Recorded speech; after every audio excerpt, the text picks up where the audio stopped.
A man's arrogance is a dangerous thing. For Arthur Vance, it was a blinding narcotic. He stood on the balcony of the 20,000 a night imperial suite at Villa Kestrel, his arm wrapped around a woman who was not his wife. He'd brought his mistress to the most exclusive resort on Lake Como to celebrate the end of his marriage, assuming his quiet, timid wife was at home, weeping. He was about to humiliate her, to flaunt his new life in her face. But Arthur made one catastrophic mistake. He assumed he was the predator when he was merely the fool walking into the trap. The Riva boat cut through the azure water of Lake Como, its mahogany deck gleaming like polished obsidian. Arthur Vance checked his watch, a Patek Philippe Nautilus, rose gold. It was a $300,000 statement that screamed, "I have arrived." Beside him, Sienna, squeezed into a canary yellow dress, angled her phone to capture her profile against the dramatic backdrop of the Alps. "Is it exclusive, baby?" she asked, her voice a breathy purr. "I don't want to see any families." "The Villa Kestrel, darling," Arthur replied, his voice booming with the self-satisfaction of a man who had just conquered the world. "It's not a hotel, it's a private estate. They only have 12 suites. The waiting list is 3 years long, unless you're me." He had, of course, leveraged a recent, spectacular quarter at his hedge fund, Vance Capital, to bully the concierge at his private bank into securing the reservation. This trip was a celebration, a victory lap. 2 days ago, he had instructed his lawyers to serve divorce papers to his wife, Amelia. Amelia. The name tasted like ash in his mouth. Dull, beige, predictable Amelia. She was the woman he'd married 15 years ago, a strategic merger of his new money ambition with her quiet, respectable family name. She was the ballast he'd needed then, but now she was just dead weight.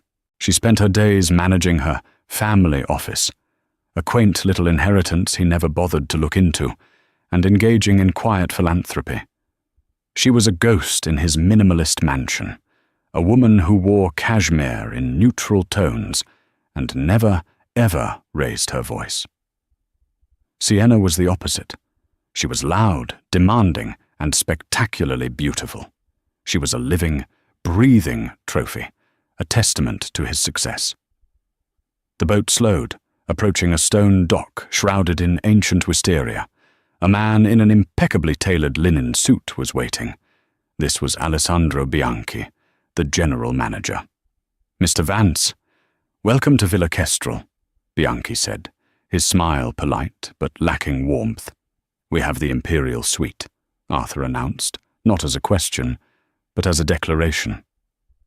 "Of course, sir. If you would follow me." The grounds were magnificent, a tiered paradise of cypress trees and blooming azaleas. Arthur felt a surge of power.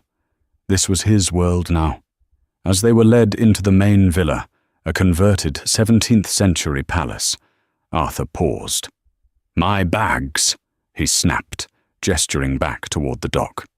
"They are already in your suite, sir," Bianchi replied smoothly. The imperial suite was larger than his first apartment.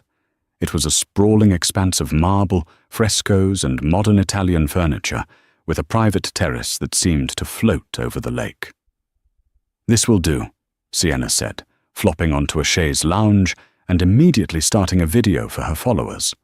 Arthur, meanwhile, cornered Bianchi. "I'll need a dinner reservation for tonight. 8 o'clock. The best table at your restaurant, Alba d'Oro. And I'll require a specific wine. A double magnum of the 97 Screaming Eagle." Bianchi's eyebrow twitched, the barest flicker of surprise. "Sir, our restaurant focuses on indigenous Italian varietals. I am almost certain we do not have that particular Napa Cabernet." "Then find it," Arthur said, dismissing him with a wave. "Have it flown in from Milan. I don't care about the cost. I am celebrating a significant personal victory." "As you wish, sir," Bianchi said, his voice clipped. "Will Signora Vance be joining you for this trip?" Arthur laughed, a short, barking sound. "You mean my wife? God, no. She's not exactly the Villa Kestrel type. She's at home, probably, cataloguing stamps or whatever it is she does. We're getting a divorce. This," he said, gesturing to Sienna, "is the future." Bianchi's expression remained unreadable. He simply nodded. "I see. Enjoy your stay, Mr. Vance." As the manager left, Arthur uncorked the complimentary bottle of champagne. He felt invincible. He had his youth, or a semblance of it, a stunning mistress, and a rapidly expanding fortune. He had finally cut the cord from his boring, passionless marriage. He raised his glass to Sienna. "To new beginnings," he toasted. "To us," she giggled, clinking her glass against his. From the lake below, the distant thrum of another boat engine approached, but Arthur, lost in his own reflection in the window, paid it no mind. The first 24 hours were a blur of decadent indulgence, precisely as Arthur had planned. He and Sienna were deliberately, extravagantly loud. They monopolized the main infinity pool, taking endless photos and ordering magnums of rosé before noon. Arthur took work calls by the pool, shouting aggressive instructions to his traders in New York about shorting a new tech stock. "We're going to bleed them dry, Robert," he yelled into his phone, enjoying the winces from an elderly couple reading nearby. Sienna, meanwhile, treated the staff with a casual disdain that mirrored Arthur's. She sent back a plate of prosciutto e melone because the melon was too orange. She complained that the thread count on the pool towels was acceptable, but not amazing. Arthur loved it. He loved her entitlement. It reflected his own. That evening, they prepared for their dinner at Ristorante Alba d'Oro. Arthur was fastening his Patek when his lawyer, Stephen, called from New York. "Arthur, just confirming. The papers were served to Amelia's residence this morning. The process server noted she accepted them personally." "And? Did she cry? Fall apart?" Arthur asked, straightening his silk tie. The server just said she was polite. She signed for them and closed the door. Arthur scoffed. "Polite, of course. She's probably already called her mother and retreated to the family home in Connecticut." "Pathetic. Good. The quicker she accepts this, the quicker I can finalize the settlement. Give her the house. I don't care. I'll buy 3 more. "About the settlement, Arthur." Stephen paused. "Her lawyers haven't responded yet. But the prenup is ironclad. She gets the house and the stipulated alimony. Your main assets, the fund, are completely protected." "Exactly," Arthur said. "She was a nice distraction, but she can't compete in the big leagues. Now, if you'll excuse me, Stephen, I have a $10,000 bottle of wine waiting for me." He hung up and turned to Sienna, who was applying a final layer of lip gloss. "It's done," he said. "The anchor is officially cut." They descended the grand staircase to the restaurant. The maitre d' led them to the best table, set on a small private balcony overlooking the twinkling lights of Bellagio across the lake. It was obscenely romantic. "See?" Arthur whispered to Sienna. "I own this place." The dinner began well. The food was undeniably brilliant, but Arthur was waiting for his wine. Finally, Mr. Bianchi approached their table, his hands empty. "Mr. Vance, my sincere apologies." "You found it, I trust?" Arthur said, annoyed at the interruption. "Sir, as I explained, we do not carry that bottle. I did, as requested, contact our suppliers in Milan and even Zurich. It is not possible to procure a double magnum of that vintage on such short notice." Arthur felt a flush of anger. "Not possible? Do you understand who I am? Not possible isn't an acceptable answer. We do, however," Bianchi continued, his voice dangerously calm. have one of the finest cellars in Lombardy. I would be happy to recommend a Barolo or a Super Tuscan that would far exceed—" "I don't want a Barolo," Arthur snapped, his voice rising. Several diners turned to look. "I wanted what I asked for. This is supposed to be a 5-star establishment," Sienna chimed in. "He told you like hours ago. Are you incompetent?" Bianchi's eyes hardened, but his voice remained level. "I apologize that we could not meet your expectations, Signorina. I will leave you to your meal." He turned and walked away. "The nerve!" Arthur hissed. "I'll have his job for this. I'll buy this entire hotel and fire him myself." "You should, baby," Sienna agreed, already forgetting the wine and taking a selfie. But the interaction left a bitter taste in Arthur's mouth. It was the first time since his arrival that his power had been questioned. It was a tiny crack in the facade of his perfect weekend, and it infuriated him.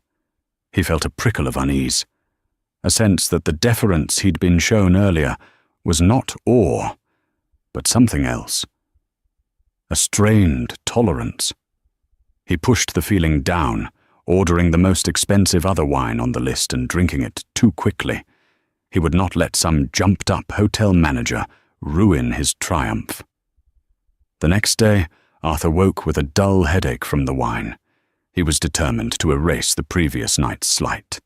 He would spend the day on the lake, projecting an image of such effortless wealth that the entire staff would be forced to grovel. He and Sienna emerged onto the sun-drenched breakfast terrace, dressed in matching white linen. Arthur was loudly detailing his plan to rent the hotel's vintage Riva speedboat for the day when he suddenly froze. His coffee cup stopped halfway to his lips. Across the terrace, seated at a quiet corner table shaded by a massive olive tree, was Amelia. It was impossible. He blinked, certain the high-proof wine and the bright sun were creating a mirage. But it was her. She was not crying. She was not dressed in black. She was wearing a simple, elegant, cream-colored silk shell top and white trousers. Loro Piana, he registered absently. Her brown hair was pulled back in a simple chignon. She was reading a book and sipping an espresso. She looked peaceful. Sienna, oblivious, was still talking. "And I want them to pack a huge basket, with caviar, and those little sandwiches and—" "Shut up!" Arthur hissed. "What?" Sienna looked offended. Arthur couldn't take his eyes off his wife. His wife, here in the same hotel. How dare she? His mind raced, cycling through emotions. First, shock, then a burning, white-hot rage. She was stalking him. She had received the divorce papers and, in a pathetic, desperate move, had followed him here to— What? Confront him? Make a scene? Beg him to come back? A slow, cruel smile spread across his face. The initial shock subsided, replaced by a profound sense of satisfaction. This was even better than he'd imagined. He thought she would crumble in private, in their empty mansion. But she had delivered herself to him. She had brought her humiliation to the most beautiful place on earth, right to his doorstep. "Baby, what is it?" Sienna asked, finally noticing his fixed stare. She followed his gaze. "Oh my God, is that her?" "The soon-to-be ex-Mrs. Vance?" Arthur sneered, his good mood restored. "What is she doing here?" Sienna whispered, horrified. "This is our trip. It's so tacky. She looks so plain." "She's desperate, darling. This is the last pathetic act of a dying animal," Arthur said, savoring the moment. "She thinks she can guilt me. She thinks she can ruin our celebration." He watched Amelia for a long moment. The most unsettling part was her calm. She didn't look like a woman on the verge of a breakdown. She looked serene. She turned a page in her book. She ordered a second espresso from a waiter, who addressed her with a familiarity that annoyed Arthur. "Well, I'm not having it," Sienna declared, standing up. "I'm going to go over there and tell her to leave." No. Arthur pulled her back down, his mind formulating a much more delicious plan. Don't interrupt her. Let her have her breakfast. We'll be on the boat all day. The real fun, the real confrontation, should be public. Let's wait until tonight, at the bar, right before dinner. We'll let everyone see her for what she is." "What is she?" Sienna asked, confused. "A ghost," Arthur said, his eyes glinting. "And it's time to exorcise her." But as he tried to enjoy his day, the image of her calm, composed face plagued him. He'd expected tears, hysterics, shouted accusations. He'd expected a fight. Her quiet presence was a dissonant note in his perfectly composed symphony of triumph. He found himself checking the terrace from the boat, wondering if she was still there. He became agitated, snapping at Sienna when she asked him to take a photo for the 10th time. "Just enjoy the view, will you?" he barked. He couldn't shake the feeling that something was wrong.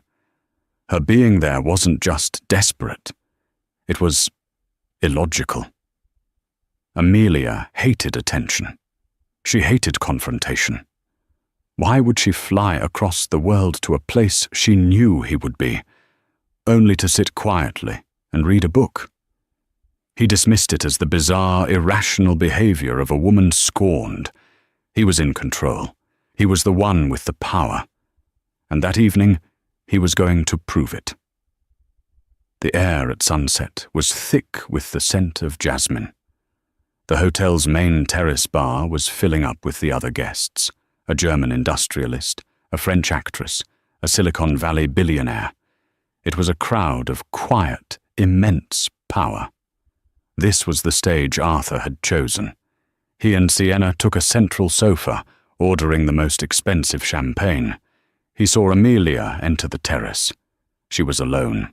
She had changed into a simple, navy blue silk dress. No jewelry, save for her plain gold wedding band, which she twisted thoughtfully, and a pair of simple pearl earrings. She took a small table by the balustrade, overlooking the lake. She ordered a glass of water with lemon. "She's not even drinking," Sienna whispered, disgusted. "It's like she's trying to be boring." "It's show time," Arthur said, standing up. He smoothed his custom-made blazer, took Sienna's hand, and began to walk toward his wife. He felt the eyes of the other guests follow him. They recognized him from the pool. They recognized her from breakfast. This was going to be delicious. He stopped directly in front of her table. She looked up, her expression mild, as if noticing a waiter, not the husband who had just filed for divorce. "Amelia," Arthur began, his voice dripping with false pity. "What a fascinating surprise." "Hello, Arthur," she said, her voice even. "Sienna." Sienna, feeling her cue, stepped forward. "I just don't understand what you're doing here, Amelia. It's really pathetic. Can't you take a hint? He's with me. This is our vacation." Arthur held up a hand, silencing Sienna with a gesture. Now, darling. Let's be gentle. She's clearly going through a difficult time." He looked back at Amelia, his smile becoming a sneer. "Really, Amelia? This is a new low, even for you. Following me here? Did you really think you could fly to Lake Como and I'd just... what? Forget everything and take you back?" Amelia took a slow sip of her water. "I'm not here for you, Arthur."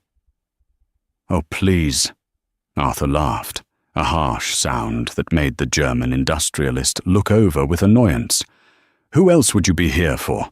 Did you come to scrub the floors? I didn't realize your little family fund was doing so poorly that you needed a part-time job." "You need to leave," Sienna insisted. "You're embarrassing yourself. You're embarrassing him." "She's right," Arthur said, leaning in, his voice dropping to a confidential, cruel whisper. "It's over. I've moved on. I've upgraded. You need to accept it. Go home. Go back to your garden, or your charities, or whatever it is you do. You don't belong here. This world, it's not for you. It's for people who take what they want. You're just..." The person who gets left behind. He stood back, arms crossed, waiting for the tears, waiting for the breakdown. Amelia simply looked at him.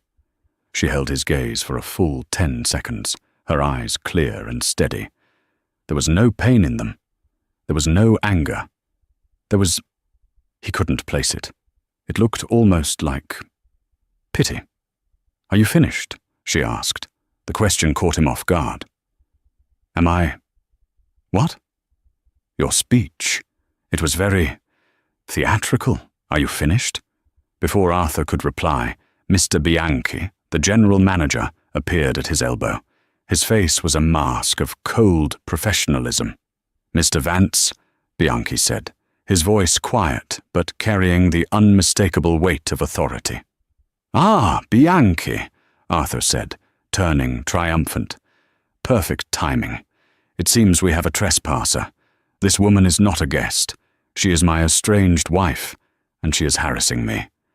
Please have her removed from the property. Quietly, if possible. I'm feeling generous." Sienna smirked, pulling out her phone, no doubt to film the walk of shame. Bianchi did not look at Amelia. His eyes were locked on Arthur. "Mr. Vance, I am the one who must ask you to be quiet. You are causing a disturbance to our other guests." Arthur's smile vanished. "Excuse me. I am the guest. She is the trespasser. Remove her. Now." "I'm afraid you are mistaken, sir," Bianchi said. "Signora Vance is our guest. You are the one who is no longer welcome." The terrace went silent. The only sound was the gentle la-la-la-lap of the lake water against the stone walls below. Arthur felt a cold dread, a sudden sickening drop in his stomach, like a faulty elevator. What did you just say?" "He said you're not welcome, Arthur," Amelia said, finally setting her water glass down. She stood up. She was shorter than him, but suddenly she seemed to command the entire terrace.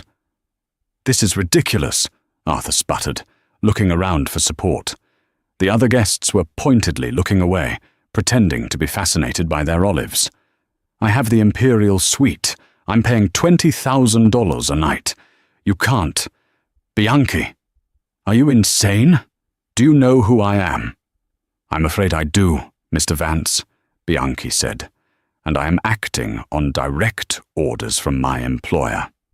"Then get your employer," Arthur roared. "He's standing right in front of him," Amelia said. The world seemed to tilt.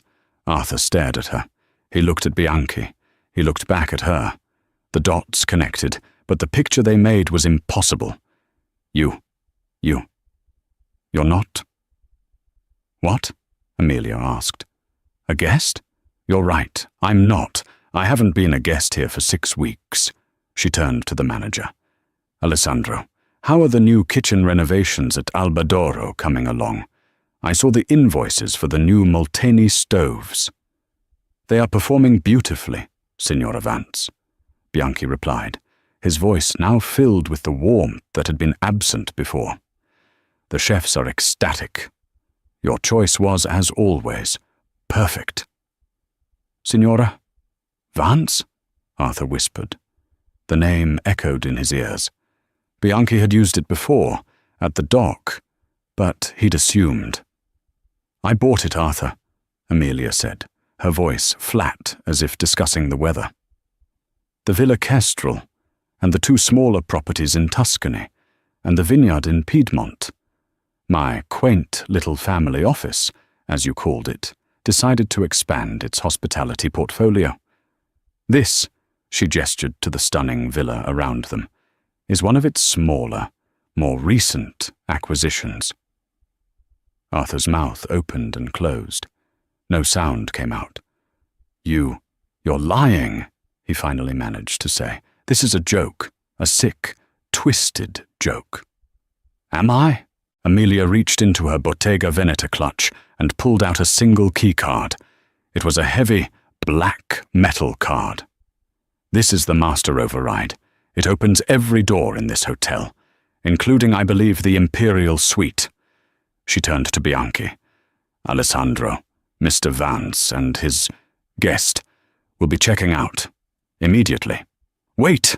Sienna shrieked, finally finding her voice. Her face was pale with shock. You can't do this. We have a reservation. We've paid. On the contrary, Amelia said, turning her cool gaze on Sienna. Your reservation, which was tied to Mr. Vance's corporate account, was cancelled this morning. As for payment, she looked at Arthur. The credit card you have on file, the Amex Centurion card from the corporate account, it was declined about, 2 hours ago. A rather precipitous drop in your available credit, it seems. This was the part Arthur couldn't understand. Declined? That's impossible. My fund is worth 9 figures. I have a limitless credit line. Had, Arthur, Amelia corrected him. You had a limitless credit line. You see, that's the other thing I've been busy with. What? What other thing? Arthur asked, but he was afraid of the answer. The air had become thin. He couldn't seem to draw a full breath. While you were celebrating, I was with my legal team, Amelia explained, her tone conversational. You were always so careless with the paperwork, Arthur. You found it so boring. You just signed whatever Stephen put in front of you. The prenup, Arthur said, grasping at straws. It's ironclad. My fund is protected. Your fund, yes. Vance Capital is all yours, Amelia agreed. The problem, Arthur, is that Vance Capital is now worth nothing. Arthur's blood turned to ice. What are you talking about? You're a hedge fund manager, Arthur. You understand leverage. You understand collateral. She began to walk slowly toward him, and for the first time, he found himself taking a step back. The seed money you used to start your fund, 15 years ago, she continued. The angel investment you thought you'd charmed out of that old banker. That wasn't him. That was my father. It came from my family trust. But it wasn't a gift, Arthur. It was a loan collateralized not just by the fund's assets, but by every asset tied to the trust. That's not true. It is. And when you married me, you signed a waiver giving me, as the executor of my father's estate, full proxy control over that collateral in the event of gross personal misconduct. I believe adultery, particularly with an employee. Yes, I know Sienna was your marketing assistant. Counts. The papers I signed this morning weren't divorce papers, Arthur. They were default notices. Arthur's phone, which had been silent all day, suddenly buzzed. He pulled it out with a trembling hand. A text from his COO, Robert. Margin call. All lines. J. Morgan is pulling our credit. Arthur, what did you do? Another buzz. His private bank. Urgent. Immediate repayment demanded on all personal loans. Another. Vance Capital assets. Frozen pending investigation. While you were at the pool, Amelia said, I called the note. All of it. The stocks you were shorting? My fund took the long position, backed by a consortium I put together. Your little bleed them dry plan? You were betting against me, and you lost. She gestured to his wrist. That Patek, the house, the jet you flew here on. They weren't yours, Arthur. They were on loan, and the loan has been recalled. Arthur stumbled backward, hitting a stone pillar. He wasn't just divorced. He wasn't just embarrassed. He was ruined. He was nothing. The entire edifice of his life, his wealth, his power, had been a house of cards balanced on his wife's boring family trust. He looked at Sienna. Her face was a mask of horror and calculation. She was looking at Arthur, but not with sympathy. She was looking at him as if he were a contagious disease. Arthur, she whispered, her voice tight with panic. Is it true? Arthur couldn't speak. He just stared at his phone, watching his life evaporate in a series of text messages. "Oh my God," Sienna said, backing away from him. "Oh my, I need to use the restroom." She turned and fled, not toward the restrooms, but back toward the lobby. She didn't look back once. Arthur was left alone, surrounded by the quiet hum of the wealthy guests who were now openly staring. He looked at Amelia. The ghost. The beige, boring, predictable woman who had just dismantled his entire world before her water glass got warm. "Why?" he whispered, the only word he could find. "You asked me if I came here to scrub the floors," Amelia said, her voice devoid of triumph. It was just final. "I came here to sign the quarterly reports. You just happened to be here, too." She signaled to Bianchi. Two large, polite, and unyieldingly firm security men materialized from the shadows. "Alessandro," Amelia said, turning her back on Arthur. "Please show Mr. Vance the service exit. His things are being brought down." She walked away, not toward the restaurant, but toward a private study. A man Arthur hadn't noticed before, a distinguished man in a dark suit, her lawyer, David, he now realized, stood up as she approached, holding a folio of documents for her to sign. "Wait!" Arthur cried out. "Amelia! Wait! We can talk about this!" But she didn't turn around. She just disappeared inside, the door closing with a quiet, expensive click. The humiliation was a physical thing, a cold, heavy blanket that smothered the air from his lungs. The two security men, both named Giorgio, didn't lay a hand on him, but their presence was a cage. They moved with the calm, inexorable certainty of men who dealt with distasteful situations for a living, their professionalism a far deeper insult than any overt aggression could have been. Arthur, who had commanded boardrooms with a single glance, was now being herded like a stray animal. They guided him not through the grand, marble-floored lobby where he had made his triumphant entrance, but down a series of sterile service corridors. The walls were stark white, scuffed with black marks from delivery carts. The air, once scented with jasmine and expensive perfume, now smelled faintly of bleach and cooking oil. It was the resort's hidden anatomy, the guts he was never meant to see. Each step away from the opulent guest areas was a step down a ladder he hadn't known he was climbing, a descent into a world he thought he had long since escaped. The office they led him into was small and windowless, furnished with a single metal desk and a rolling chair with a tear in the vinyl. On the wall was a corkboard pinned with staff schedules and safety notices. This was the nadir. This was where his imperial reign ended. His luggage, the entire set of custom monogrammed Louis Vuitton hard cases that a personal shopper had assured him projected effortless global power, was piled unceremoniously by the door. It wasn't stacked with care. It was dumped, a monument to his fallen status.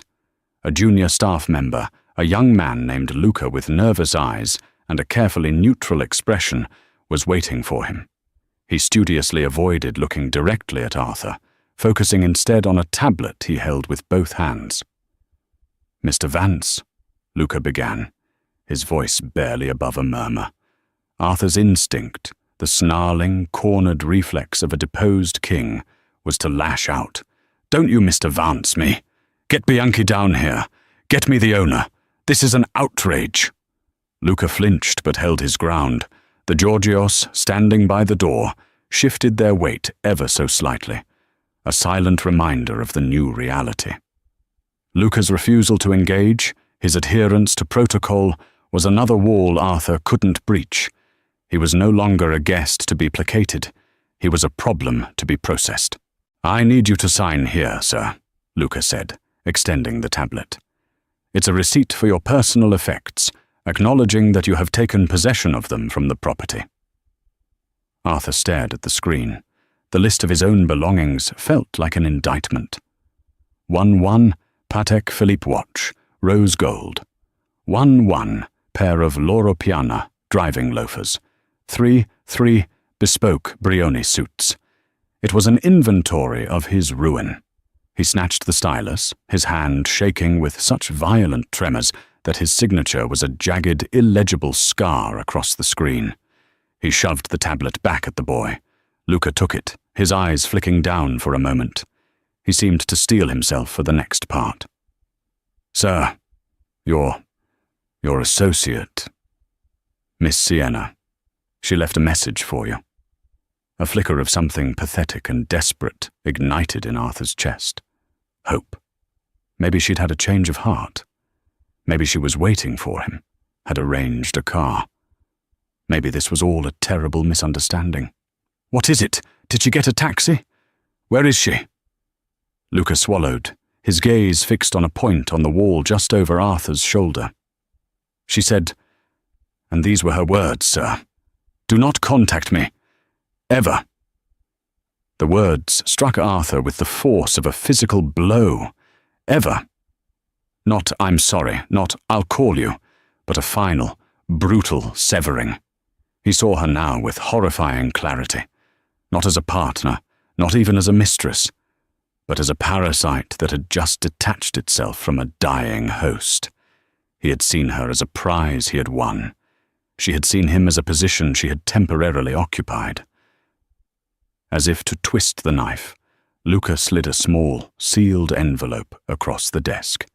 The paper was the same thick, creamy stock used for the restaurant menus. Arthur tore it open with fumbling fingers. Inside was not a note of apology or explanation. It was a bill. It was an itemized list of every incidental he and Sienna had consumed since their arrival. It was all there in crisp, unforgiving black ink. The 4 magnums of Taitinger Rosé by the pool, the emergency Dior sunglasses Sienna had insisted on from the hotel boutique, the couple's massage he hadn't even wanted, the ridiculously expensive plate of melon she had sent back. Every single charge was a small monument to his own foolishness. He scanned down to the bottom line, a number that would have been trivial to him just that morning. $22,480. Below it, stamped in a vicious, accusatory red, were 2 words: "Payment declined." "My cards. There must be a mistake," he stammered, the lie tasting like acid in his mouth. He knew there was no mistake. He could feel the digital guillotine that Amelia had dropped, severing him from the global financial network. "We are aware of the situation, sir," Luca said, his voice soft with what might have been pity. "Signora Vance's instructions were to put it on your tab. This copy is for your records." For your records, a final mocking piece of paperwork for the man who was now a non-entity. He crumpled the bill in his fist, the thick paper resisting, a final echo of the quality he could no longer afford. One of the Giorgios opened the service door, revealing not the manicured, lamplit grounds of the estate, but a dark, gravel-strewn path that ran alongside the building, the opulent, jasmine-scented paradise he had inhabited just minutes ago was a world away. Here, the air was cool and smelled of damp earth and the faint, unpleasant odor from a nearby row of dumpsters. "The public ferry dock is that way," the security guard said, his voice flat and final. He pointed into the oppressive darkness. "It is a 20-minute walk." The words hung in the air, absurd and impossible. "A walk?" Arthur's voice cracked.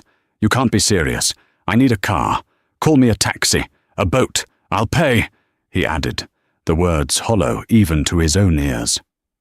"We are not a taxi service, sir," the guard replied without a flicker of emotion. He and his partner stepped back inside. The heavy service door closed, and the lock engaged with a definitive metallic thud that echoed in the sudden silence. It was the sound of his old life being sealed away forever. He was alone. Truly, utterly alone in the dark, surrounded by luggage that represented a fortune he no longer possessed. He looked down at his hands, then at the Brioni suit that suddenly felt like a cheap costume. He had to move the bags himself. The thought was paralyzing. He bent down, his back protesting, and grabbed the handle of the largest suitcase.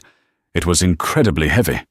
He grunted, pulling it a few feet along the gravel path, the small wheels catching and scraping on the stones.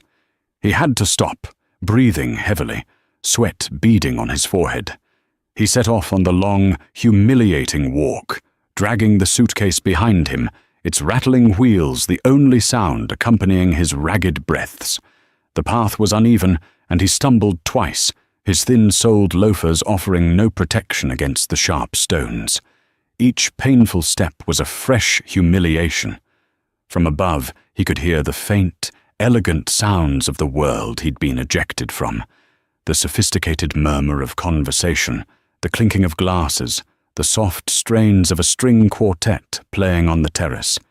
He imagined the other guests, the German industrialist, the French actress, glancing at his empty sofa, perhaps sharing a brief, pitying whisper before turning back to their champagne. He was already a ghost, a cautionary anecdote to be briefly savoured. As the path curved toward the front of the estate, he saw the main dock, illuminated by wrought-iron lamps. A sleek, private water taxi, its mahogany deck gleaming, was just pulling away. He instinctively ducked behind a thick cypress tree, his heart pounding with a new, sharper shame. He saw a flash of canary yellow fabric. It was Sienna. She was not alone. She was laughing, a bright, tinkling sound that carried across the water. Her arm was linked through that of the German industrialist, a man whose name Arthur couldn't even remember. The man was older, with a quiet, confident posture that made Arthur's own brashness seem childish in retrospect. He was listening to Sienna, nodding, his expression one of amused indulgence. It was the same look Arthur had worn just yesterday.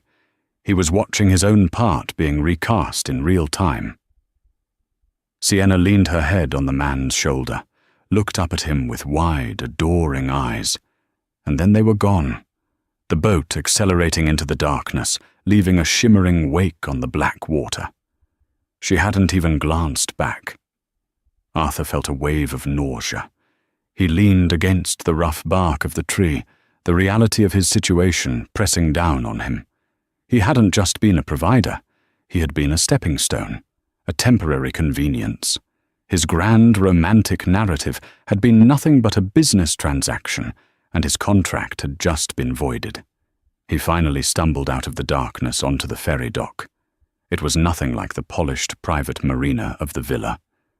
It was a crude wooden platform, weathered and splintered, with a single, buzzing fluorescent light that attracted a cloud of moths. A few other people were waiting, a young couple with backpacks, an elderly woman with a shopping bag, a local fisherman smoking a cigarette. They glanced at him, at his ridiculously expensive suit and his mountain of luggage, with open curiosity. He was a freak show, the man who had fallen from the sky. He sat on his largest suitcase, the monogram AV seeming to mock him. High above, on the hill, the Villa Kestrel glittered like a private constellation. He could see the lights on in the imperial suite. His suite, where housekeepers were already erasing any trace of his existence. Then, his eyes were drawn to a different set of windows, in a wing of the villa he hadn't even known was there. A large corner office, its lights blazing. A silhouette moved to the window. It was Amelia. She was not looking down at him. She was looking out at the vast, dark expanse of the lake. Her lake. She held a phone to her ear, nodding occasionally. Mr. Bianchi stood respectfully a few feet away, holding a folder. Her lawyer, David, was there too, pointing to something on a large blueprint spread across a table. They were working. They were building. This wasn't the end of a story for her. It was just another Tuesday night. She was an empress in her war room, and he had been a jester playing in her courtyard, completely oblivious to the scale of her power. The quaint little family office was a global enterprise, and he had been nothing more than a minor, misbehaving asset. His arrogance, his dismissal of her, his affair, they weren't grand betrayals that had broken her heart.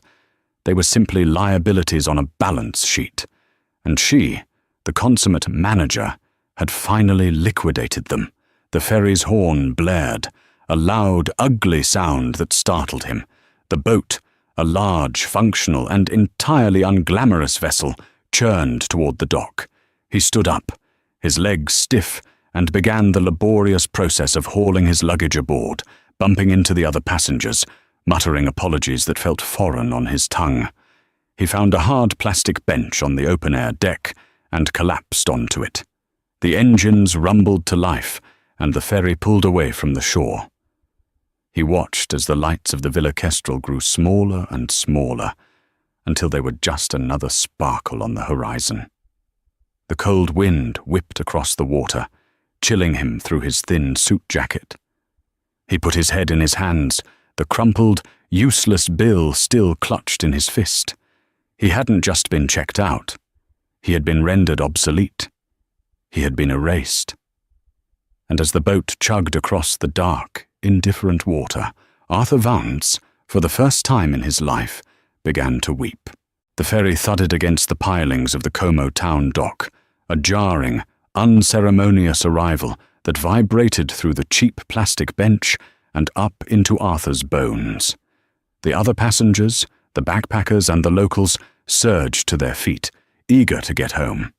Arthur remained seated, a statue of frozen disbelief, until a crewman yelled, "Signore, finito!" The end. He stood, his body aching, and was faced with the immediate, logistical nightmare of his life: the luggage.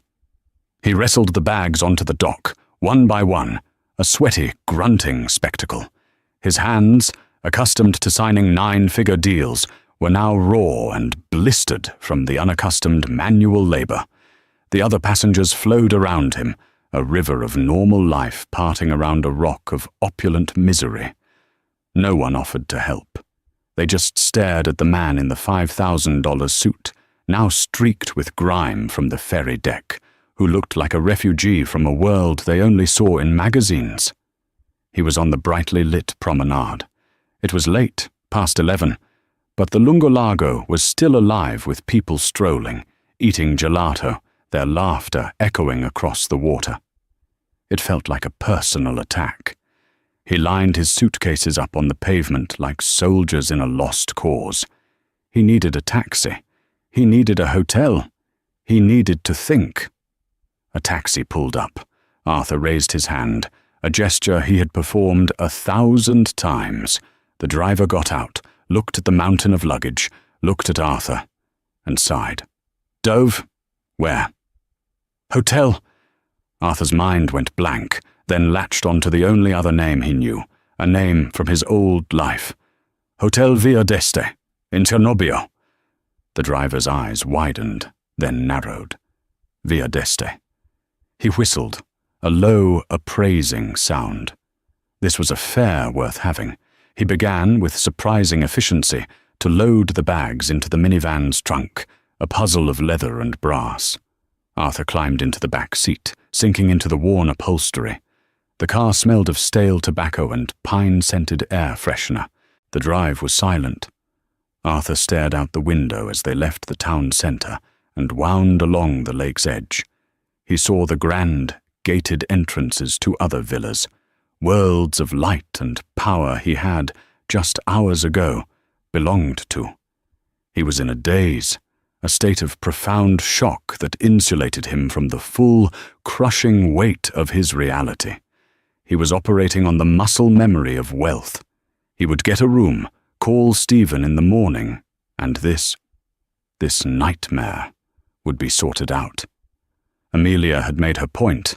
It was a vicious, brilliant power play, but it couldn't be final. It simply couldn't. They pulled up the long, majestic driveway of the Villa d'Este, a hotel that rivaled the Kestrel in its grandeur and history. The doorman, draped in a magnificent uniform, hurried over and opened Arthur's door, greeting him with a polished, "Buonasera, signore." Welcome. Arthur stepped out, his confidence momentarily, reflexively, returning. This was his world. He could fix this. He strode into the lobby, a breathtaking expanse of marble, chandeliers, and priceless antiques. He walked directly to the front desk, leaving the driver and the doorman to handle the bags. "A suite, please," he said to the clerk, a woman whose smile was a masterpiece of professional hospitality. "Lakeview, whatever you have." "Of course, sir. May I have a credit card and your passport?" Arthur pulled out his wallet. He handed her the Amex Centurion. The black card, his primary weapon and symbol, looked solid and real. He was Arthur Vance. This would work. The clerk swiped it. Her smile faltered, just for a second. She swiped it again. "I'm sorry, signore. There seems to be an issue." "That's impossible," Arthur said, his voice a little too loud. "Run it again." "I have, sir," she said, her voice dropping, her eyes flicking to the doorman. "It is declined." "Declined?" The word was alien. "Fine." He was annoyed, not panicked. Not yet. He pulled out his JP Morgan Reserve card. "Try this one." She swiped it. The result was the same. Her smile was gone, replaced by a mask of polite suspicion. "This one as well, sir." "This is ridiculous," Arthur said, his voice echoing in the cavernous lobby. A couple dining on the terrace turned to look. "Your system is broken. Call the bank." "Sir, it is nearly midnight," the clerk said, her patience clearly gone. "Both cards are declined." Arthur's blood ran cold. The shock was wearing off, replaced by a creeping, icy terror. It was real. Amelia had done it. She had cut every line. He fumbled in his wallet. Cash. He had cash. He'd taken out 1,000 euros at the airport for walking around money. He'd given some to Sienna. He pulled out what was left, around 700 euros. "Here," he said, shoving the bills onto the counter. "This is for the deposit. I'll sort the cards in the morning." The clerk looked at the small pile of cash with undisguised contempt. "Signore, our rooms start at 3,000 euros per night.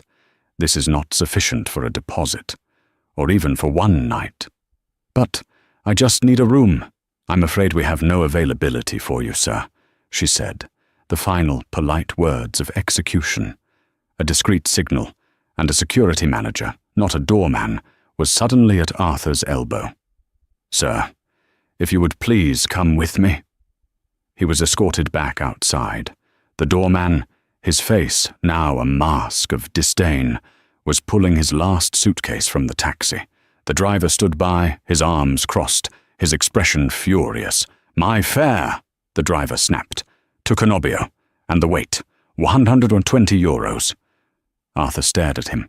120 euros. For a drive that ended in his own eviction. He looked at the 700 euros in his hand. He gave the man the money, his hand trembling.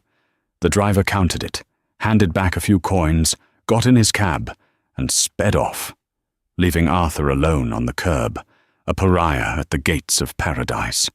He was stranded. It was past midnight. His luggage, his beautiful, useless luggage, was piled around his feet like a barricade. He couldn't stay here. He looked at the pile. 3 large suitcases, a garment bag, his briefcase. He couldn't carry it all. He made a decision. It was the first decision of his new life. He unzipped the largest suitcase, his hands tearing at the contents. He pulled out a pair of jeans, a simple polo shirt, his dop kit, and his laptop. He stuffed them into his briefcase and his one small carry-on roller bag. He zipped them up. Then he stood and looked at the rest. The Brioni suits, the handmade shoes, the silk ties. Thousands and thousands of dollars of his old life, sitting on a curb in Italy. He turned his back on it. He left it all there. He began to walk, pulling the single roller bag, its wheels rattling on the cobblestones. He walked away from the lake, away from the lights, away from the world he knew. He walked for what felt like hours, his feet screaming in their thin leather shoes. He headed toward the one place he knew would be open, the train station. The area around the Station was a different world. The grand villas gave way to drab 1960s apartment blocks. The scent of jasmine was replaced by the smell of diesel and stale beer. He found what he was looking for. A small 2-star albergo with a flickering neon sign that simply said, Hotel. He pushed open the glass door. The lobby was a small, linoleum-tiled room where a sleepy man in a t-shirt sat behind a plywood desk, watching a tiny television. The man looked up, his eyes taking in Arthur's filthy, expensive suit and his single, high-end roller bag. It was a combination that screamed trouble. Avete una camera? Arthur asked, his voice a dry croak. Do you have a room? The man grunted. 80 euro. 80 euros. In anticipo. In advance. Arthur pulled out his remaining cash. He had just over 500 euros left.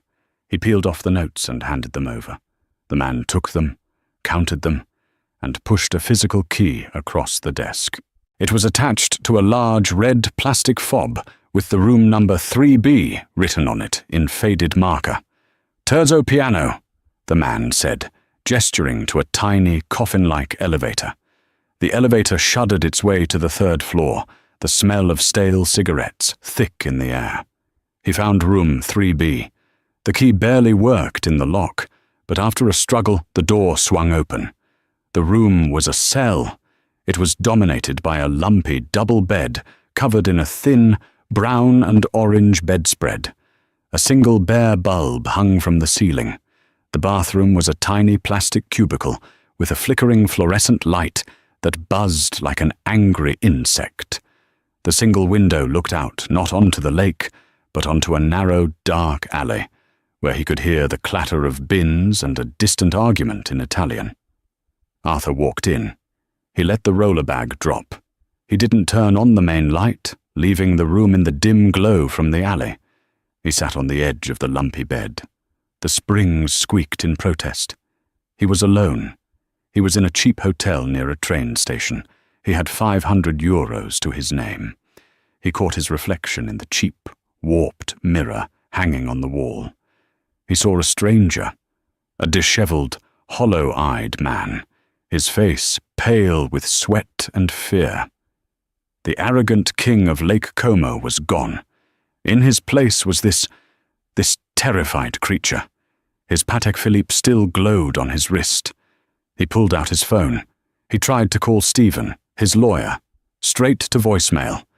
The number you have dialed is not in service. Not voicemail. Disconnected. He tried Robert, his COO.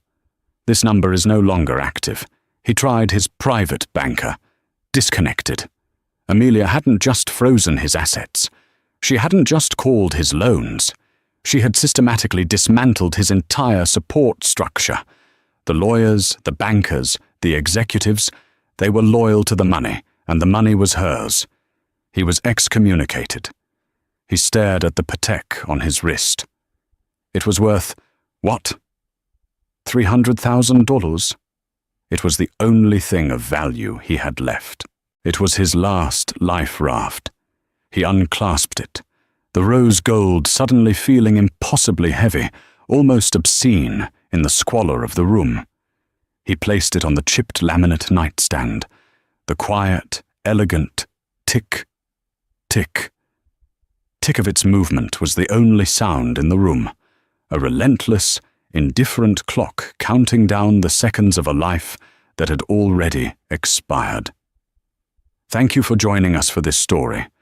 It's a powerful reminder that arrogancy often blinds us to the true power sitting right across the table. Arthur saw his wife as a relic of his past, never realizing she was the architect of his entire present. He thought he owned the world, but he didn't even own himself. His flaunting was not a sign of his success, but the trigger for his spectacular downfall, proving that quiet intelligence and hidden strength will always outlast the loudest boasts.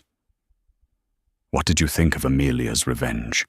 Was it perfectly executed, or a calculated move she'd been planning for years?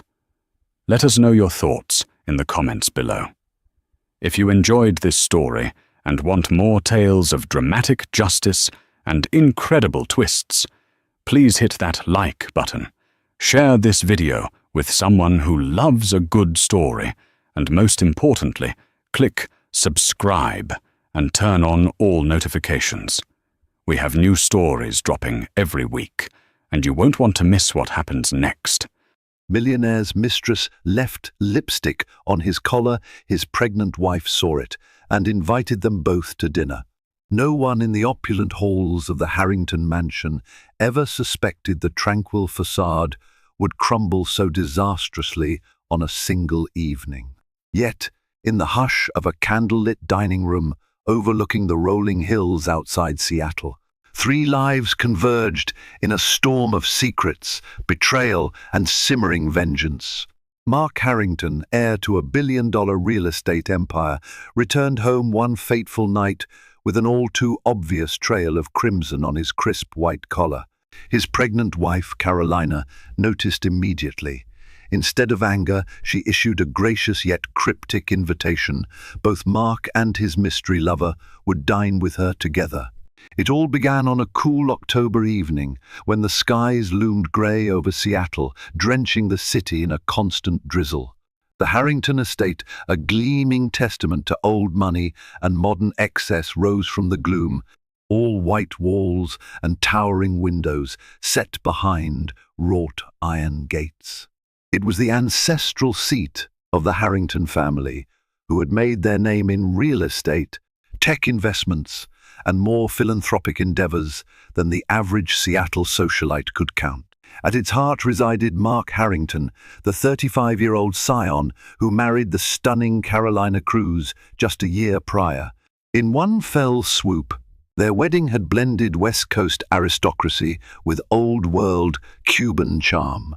That night, Mark parked his sleek black Maserati inside the family garage and made his way up the polished marble steps into the foyer. The hush of the house felt more pronounced than usual. The staff had gone home for the evening. Carolina had insisted they be given a week off to celebrate her pregnancy, so the couple could have time alone and re-evaluate the frenetic pace of their lives. The echoes of Mark's footsteps clacked across the polished floor as he mentally rehearsed his excuses: a late meeting, an emergency conference call with overseas associates, property negotiations that dragged on. But something about his carefully prepared script felt hollow even to him.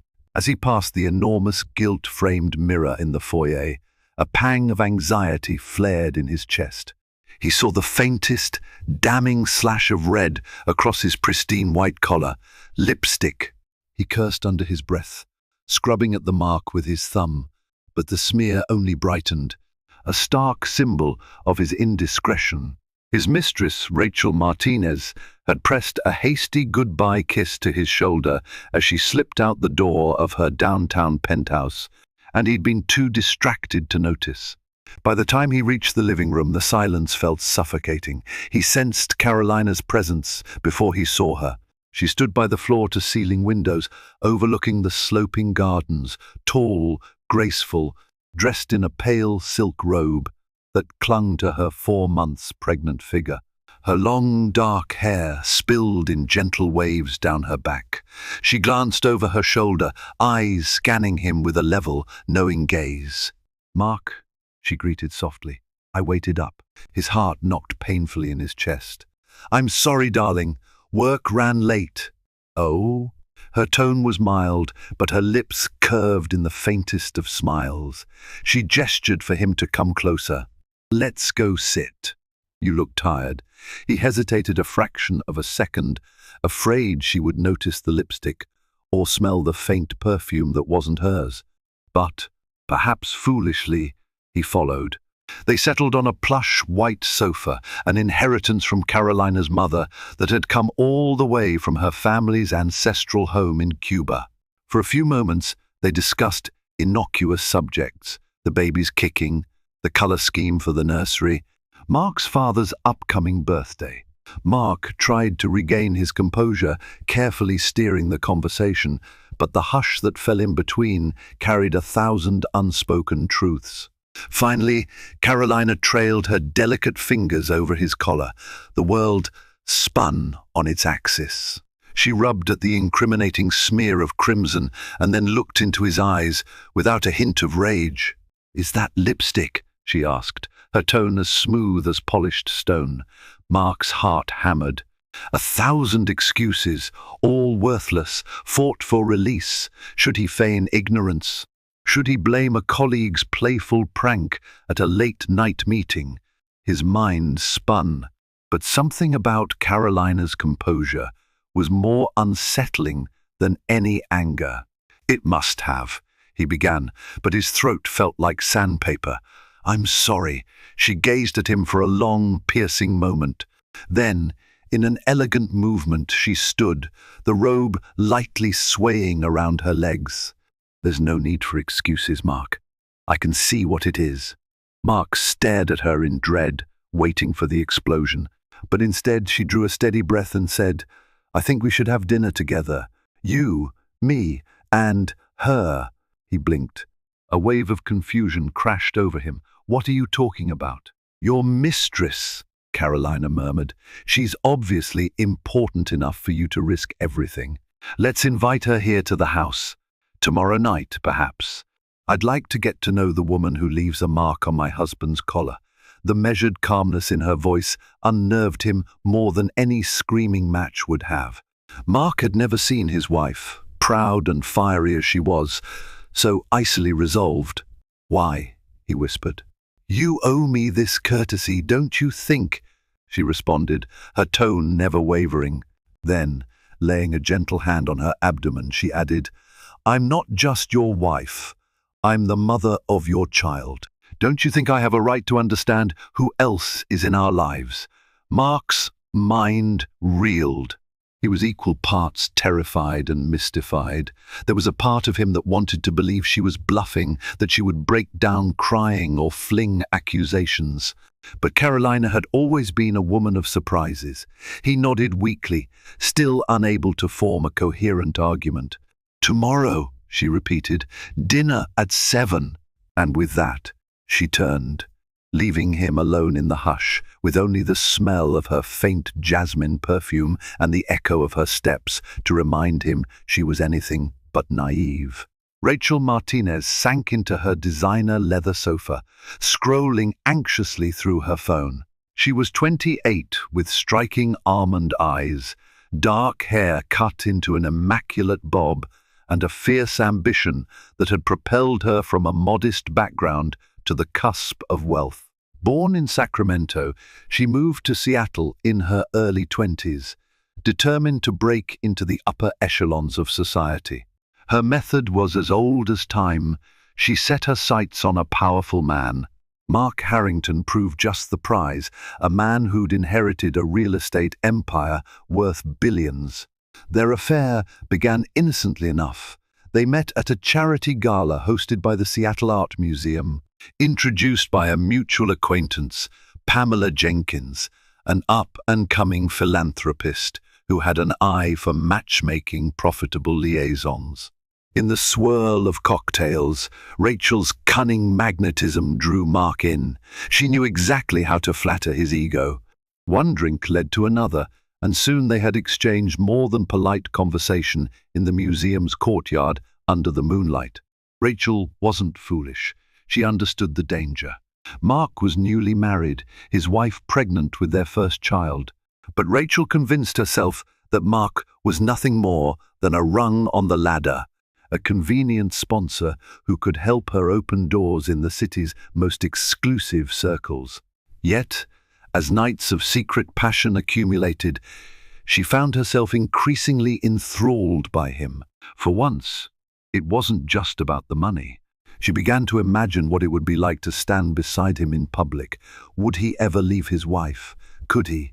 That evening, as she stared at the missed call from Mark on her phone, a cold shiver of apprehension rippled through her.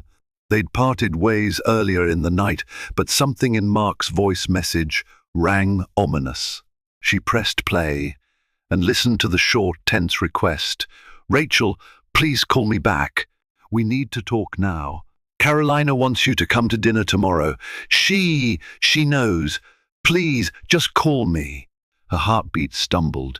She replayed it 3 times, each repetition only magnifying her unease. She had never anticipated Carolina would discover the affair so soon. She couldn't fathom a wife so calm that she'd actually invite her husband's mistress to dinner. Women in the circles Rachel orbited would either pretend not to know or unleash vicious drama in the tabloids. But an invitation to dinner? Rachel dialed Mark's number with trembling fingers. He answered on the first ring. "What's going on?" she demanded, voice wavering. He exhaled. "Carolina found the lipstick on my collar. She's not angry in the way I expected. She's invited you to dinner tomorrow at our home." Rachel's breath hitched. "Mark, is this some kind of trap?" "I have no idea," Mark replied, sounding every bit as anxious. "But trust me, Carolina doesn't make idle threats or gestures. She's serious. She wants to meet you, talk to you."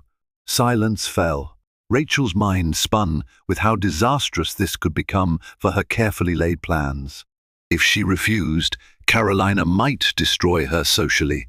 If she went, it might be worse. But after a long pause, she forced a shaky sigh. "I'll come. I can't pretend this isn't happening." Neither one said goodbye. The call ended in mutual foreboding. Rachel stared into the city lights from her penthouse window, the reflection of her own face in the glass appearing small and uncertain. She had always pictured herself winning, achieving a comfortable life of wealth and privilege. Now she felt like a pawn caught between 2 cunning players in a game she only half understood. The following morning dawned bleak and overcast, the Seattle gloom casting long shadows across the Harrington estate. Inside the glass and marble mansion, Carolina oversaw every detail of the dinner preparation with methodical grace. Even though the household staff was on leave, she had summoned just 2 individuals, Chef Laurent from a nearby Michelin star restaurant and her longtime friend Gina Hastings to act as a server. Gina had known Carolina since their high school days in Miami. She regarded Mark's affair with barely contained fury. "Why are you putting yourself through this?" she demanded as she helped arrange the dinner table, a large slab of polished mahogany that could seat 30. Tonight, it would only seat 3. Carolina carefully positioned crystal water glasses. "Because I want control," she answered simply. "If I react with anger, I lose the upper hand. Mark expects me to cry or scream. And she spat the word with a quiet venom, probably expects something dramatic too. But I refuse to let them rewrite my story. I'll define the terms of this confrontation." Gina shook her head, dropping silverware onto the table. "You're stronger than I could be, Carolina." Carolina's eyes flicked up. "Strength comes in many forms. This baby has given me a sense of purpose. I won't lose everything I've built because of a naive fling." She recalled her childhood in Havana, where her family had fallen on hard times. They emigrated to Miami when Carolina was 12, carrying only 2 suitcases and a handful of cherished heirlooms. Over the years, her parents clawed their way up, building a small import business and instilling in their daughter a determination that glowed like a forge in her heart. Meeting Mark Harrington at a charity regatta in West Palm Beach had felt like fate. Both came from families that rebuilt themselves from ashes. She believed they were soulmates, that they would understand each other's ambitions, each other's scars. Now, she was forced to question the depth of that understanding. As the day wore on, the staff put the finishing touches on an elegant 3-course menu: roasted salmon in lemon butter sauce, a lightly dressed garden salad, and a dessert of salted caramel creme brulee. Carolina chose a cobalt blue cocktail dress that draped gracefully over her growing belly and pinned her hair into a sleek chignon. She surveyed herself in her bedroom mirror. Tonight she would look every inch the poised hostess, but beneath the surface her heart pulsed with adrenaline. By the time dusk settled, the estate was perfectly staged for the strangest dinner party in Seattle's high society. Candlelight flickered across the polished floors, scented lilies graced the foyer, and an air of quiet tension crackled like static electricity. Gina placed 3 settings at the far end of the table, an intimate arrangement that would bring them all painfully close. Carolina glided into the grand foyer, ready to greet her guests, her husband, who had disappeared for the afternoon claiming business errands, and the woman who had shattered the sacredness of their marriage. Rachel Martinez arrived in a sleek silver rental car, having decided her usual ostentatious red Tesla would draw too much attention. She wore a fitted black dress that whispered against her curves, understated, yet undeniably sophisticated. Her bobbed hair, set off by a single diamond clip, glistened in the warm glow of the mansion's exterior lights. As the massive doors swept open, Rachel felt a tremor roll through her. In the marble foyer stood Carolina Harrington, both welcoming and terrifying, her posture regal, her face unreadable. "Good evening," Carolina said calmly, extending a slender hand. Rachel swallowed hard and shook it. The contact was cold, and in that brief moment, Rachel saw both quiet wrath and dignified courtesy behind Carolina's eyes. "Thank you for having me," Rachel managed. Though the polite phrase felt absurd, Carolina stepped back and motioned for Rachel to enter. "Please come inside. Mark is in the study. He'll join us shortly. May I take your coat?" Rachel nodded, shrugging off a light jacket and handing it over. She glanced around, taking in the soaring ceilings and tastefully arranged antiques. She noticed that no staff bustled about, just a single friend, Gina Hastings, who hovered near the doorway to the kitchen. It heightened the sense that this was a personal matter, not some grand social affair. Carolina led her through a short corridor into a lavish sitting room. A gilded clock chimed softly. The hush felt deafening, and the quiet rasp of Carolina's breath echoed off the marble floors. "Would you like something to drink?" Carolina offered, gesturing toward a cart with chilled sparkling water and a bottle of red wine. "I can ask Gina to bring a glass." Rachel's voice quavered. "Sparkling water, please. Thank you." Carolina poured the drink herself, the subtle fizz punctuating the silence. She handed the glass to Rachel and then sank onto a chaise lounge, crossing her ankles with careful poise. Rachel perched on the edge of a nearby chair, her posture tight. Neither woman spoke for a long moment. At last, Carolina's voice cut through the quiet. "You must have questions, Rachel." Rachel lowered her gaze. "I'm sorry that—" Carolina held up a hand, silencing her. "We'll address apologies later."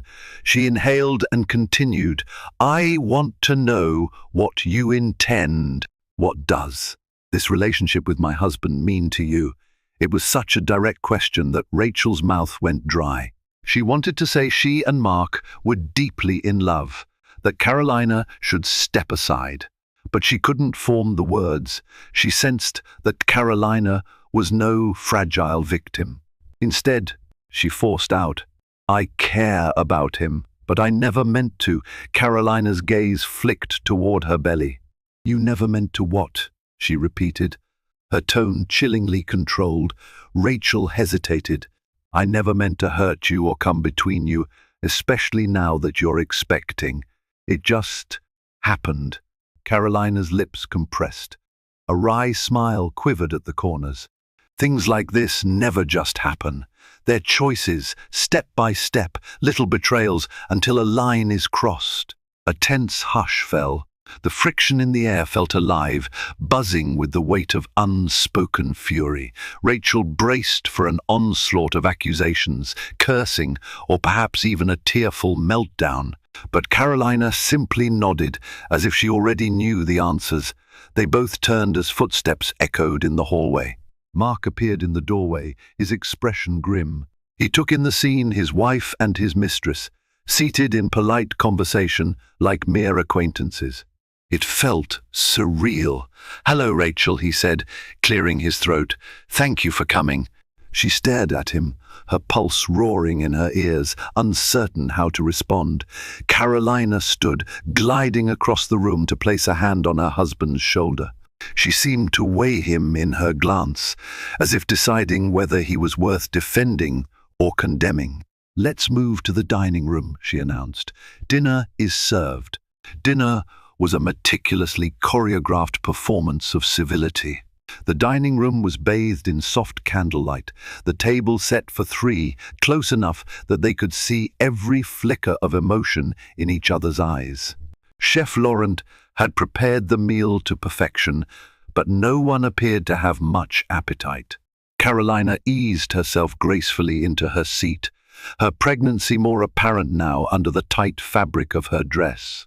Mark sat to her right, Rachel to her left. Gina hovered discreetly with a pitcher of water, her face set in worried lines. Once they were served, the only sounds for a few agonizing moments were the soft clinks of cutlery on plates. Finally, Carolina broke the silence with a question that sliced through the tension. "How long have you two been seeing each other?" Mark set his fork down. Rachel stiffened. Neither answered immediately until Rachel forced herself to speak. 6 months. Carolina inclined her head slowly. "I thought so." Mark swallowed, seeking her eyes. "Carolina." She turned her gaze on him, not with anger, but with a penetrating calm that made him flinch. "Mark, I want the truth, for once. Did you plan on leaving me, or was this simply a passing indulgence?" Mark's face went ashen. He struggled for composure. "It was never my intention to leave you. I was confused. Work's been stressful. We've been distant. It was a mistake." Rachel let out a strangled laugh, a mixture of hurt and bitterness. "A mistake? You told me you felt trapped, Mark. You said you weren't happy in this marriage, that it was forced upon you by family pressures. Which is it?" Carolina's eyes flicked between them. Mark clenched his fists, pinned under both women's gazes like a butterfly on a board. "Rachel, I might have said things in the heat of the moment," he muttered, "but it doesn't mean I ever intended to walk away from my responsibilities." A hush fell, broken only by the faint rustling of the table linens as Gina refilled water glasses. Carolina took in a measured breath, not letting Mark's words fully register on her face.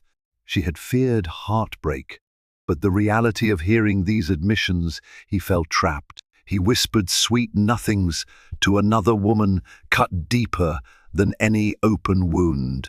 Yet she pressed on, forging a path through her personal devastation. "Rachel, do you love him?" It was the question that left Rachel stunned, her mouth slightly agape. Did she love him? The swirl of complicated feelings collided in her mind: admiration, lust, envy, desire for his power, glimpses of genuine warmth. "Love?" At last she breathed. "I don't know. Maybe." It was a non-answer, but honest. The dryness in her throat threatened to choke her. Carolina's lips curled in a sad approximation of a smile. "That's what I thought." She set down her silverware and folded her hands on the table, eyes flicking from one to the other as though pondering a final verdict. "I've spent the last few months wondering why my husband was so distant," she began quietly. "Wondering if it was me, if I was failing him as a wife. If the pregnancy had thrown off the balance in our relationship. I second-guessed everything: my body, my ambitions, my worth." Mark glanced away, shame etched across his features. Rachel felt her chest tighten with an unfamiliar pang of empathy. Carolina continued, "Now I see you both are equally confused about what you really want." She took a moment to press a hand to her abdomen, as if grounding herself in the presence of the child. But I'm not confused. I know exactly what I want, to protect my family, my child, and my future. Her eyes lit on Mark. I'm willing to overlook this detour if you are committed to rebuilding our marriage. But I need your honest vow, Mark. No more secrets, no more games, or I walk away and I won't go quietly. The threat hung like lightning in the air. Mark's mind reeled, torn between guilt and relief. He reached across the table, tentatively wrapping his fingers around Carolina's hand. I promise. This was a mistake. I swear I'll do whatever it takes to fix this. Carolina watched him for a long moment, evaluating his sincerity. Then she turned to Rachel. And you should know that if you continue to involve yourself with my husband, I will ensure that every advantage you've gained in this city will disappear. I have resources, and I'm not afraid to use them. Rachel's cheeks flared with heat. She felt a hot coil of anger in her gut. How dare Carolina threaten her ambitions? But reason trumped fury. She was on the losing side here. She had no illusions. A Harrington scorned could ruin her socially, financially, and politically. I understand, Rachel said quietly, tears pricking the corners of her eyes. One, I didn't want to hurt anyone. Carolina stared at her a heartbeat longer, then nodded. She rose from the table, picking up her napkin, the signal that dinner was effectively concluded. Then you'll leave now, she said in a measured tone. I think Mark and I have more to discuss in private. Rachel felt a tremor pass through her. She stood, fumbling to gather her purse. Mark avoided her gaze, shame coloring his face. Carolina walked her to the door, silent as a spectre at a funeral. Outside, a fierce wind whipped across the driveway. Rachel paused, turning back to look at Carolina. In the glow of the porch light, Carolina's expression was no longer one of controlled politeness. The anguish and betrayal swirled in her eyes, making them stormy as the skies overhead. Yet she managed to stand tall, even as her hand rested protectively over her growing belly. Neither woman spoke a farewell. Rachel hurried down the steps, the door closing behind her with a quiet click. Once Rachel was gone, Mark exhaled a breath he didn't know he'd been holding. He turned to his wife, guilt saturating every inch of his posture. She took a step toward him, her eyes brimming with the tears. She had fought back all evening. Before she could speak, he reached for her, pulling her into his arms. He half expected her to resist, but she allowed him to hold her, though her body remained stiff. She buried her face in his chest, and he felt the tremor of silent sobs. I'm so sorry, he whispered, stroking her hair. I'm sorry, Carolina. I never meant to. She pulled back, wiping her tears with the back of her hand. You never meant to, but you did, she managed, voice shaking. It'll take more than words for me to trust you again, Mark. He nodded, words failing him. The night had laid bare all their secrets, but something still simmered beneath the surface. A part of Mark's mind clung to guilt, not only for the affair, but for the half-truths he'd told Rachel, that he felt trapped, that he wasn't sure about fatherhood. He had allowed that darkness to overshadow the genuine love he once felt for Carolina. He led her back to the dining room, where the candles still flickered. Gina had disappeared, presumably to give them privacy. The partially eaten plates of salmon remained, but both seemed too upset to notice. Carolina sank into a chair, her trembling fingers toying with the crystal glass. I can't live like this, Mark, she murmured, tears glistening on her lashes. I gave you the chance to own up to your mistake so we could move forward, but that doesn't erase the betrayal. He crouched beside her, gently capturing her hand in his. Tell me what I need to do, he pleaded, voice rough. Anything, Carolina, I'll do it. She closed her eyes, the tension in her brow softening, and whispered, I need time, Mark, and I need honesty. Promise me there are no other secrets. Mark bowed his head, a wave of relief washing over him. He had told Rachel the dinner would likely end in disaster, that Carolina might want a divorce on the spot. But here she was, offering him a lifeline he knew he didn't deserve. "I promise no more secrets," he said hoarsely. "I'll earn your forgiveness, day by day." Carolina's lips trembled, but she gave a tiny nod. "Then we move forward," she said, "for the sake of our family." They embraced once more, both unsure what the future would hold. In the days that followed, Mark tried to bury himself in a flurry of work closing deals, meeting with investors, visiting properties in development. Meanwhile, Carolina immersed herself in preparations for the baby. They existed in the same house, tiptoeing around old wounds, determined to maintain a fragile peace. Word of the bizarre dinner leaked out among a few close circles in Seattle high society. Gina Hastings had confided in her husband, Mark Hastings, who was Mark Harrington's friend. Mark, appalled by the situation, confronted Mark one evening at a members-only lounge. "What the hell were you thinking, man?" he demanded over a whiskey. "You have a beautiful, pregnant wife at home." Mark could only shrug, shame burning in his cheeks. "I messed up. I'm trying to fix it." But while Mark tried to salvage his marriage, a new threat emerged. Rachel Martinez was not as willing to slink away quietly as Carolina had hoped. She had tasted power and affluence, and she wasn't about to let a single confrontation define her next move. Within a week, she showed up unexpectedly at Mark's office in downtown Seattle. She wore a crisp business suit and exuded a poised determination that rattled him. She cornered him in the hallway, ignoring the stares of passing employees. "What are you doing here?" Mark hissed, gripping her elbow and guiding her into an empty conference room. Rachel yanked free, her eyes flashing. "I need to talk to you," she insisted.